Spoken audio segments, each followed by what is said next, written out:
प्रस्तुत करते हैं SA म्यूजिक। ए मनमोहनी काय मनमोहना निगवानी के बाजार में कब्बू के ठेला में तैहा पान खाबे का? नहीं खाऊंगो। तैहा कोतमा के बाजार में बबलू के ठेला में तैहा पान खाबे? नहीं खाऊंगो। तैहा ए तो बता हाँ कहाँ के बाजार में तैहा पान खाबे? किसवाही के बाजार नंदा के ठेला में पान खाऊंगा। चल ठीक है।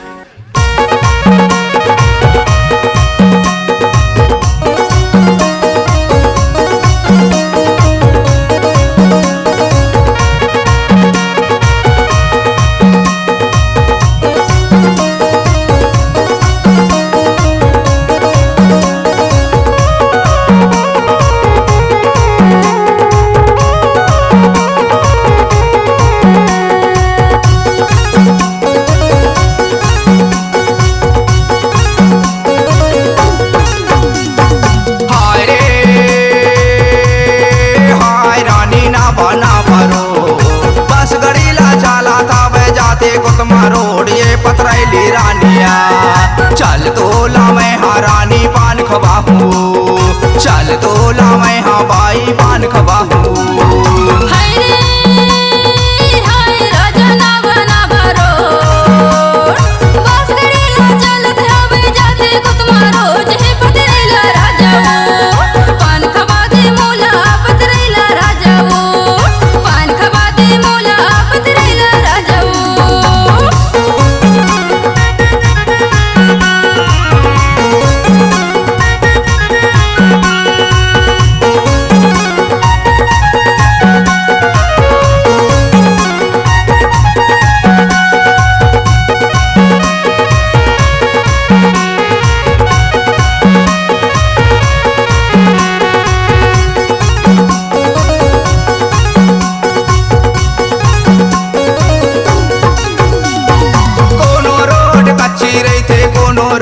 पक्की है रे कोनो रोड पक्की, पहले कटोरी बढ़िया न रहते अब के बाई नौटंकी है रे, अब के बाई नौटंकी।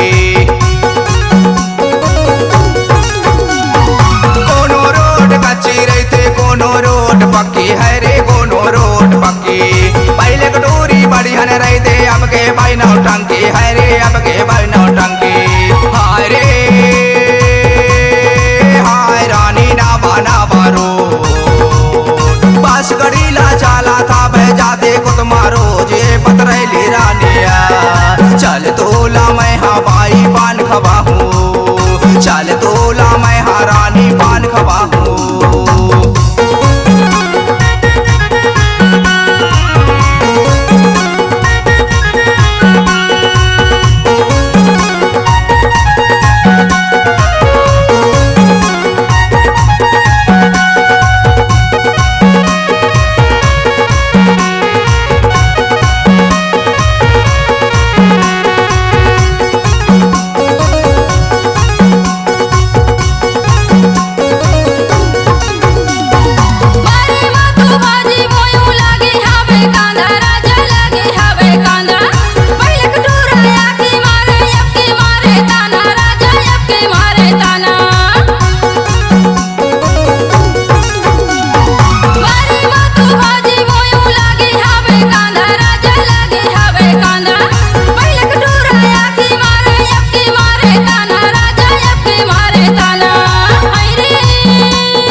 तोला मैं हवाई पान खवाहूँ चल तोला मैं हरानी पान खवाहूँ हरे हाय राजा ना बना रो बस गड़ीला चल धावे जाते गुद मारो जे पतरेला राजा वो पान खवा दे मोला पतरेला राजा वो पान खवा दे मोला पतरेला राजा वो चल तोला मैं हरानी पान खवाहूँ पान खवा दे मोला पतरेला राजा वो चल तोला मैं हरानी पान खवाहूँ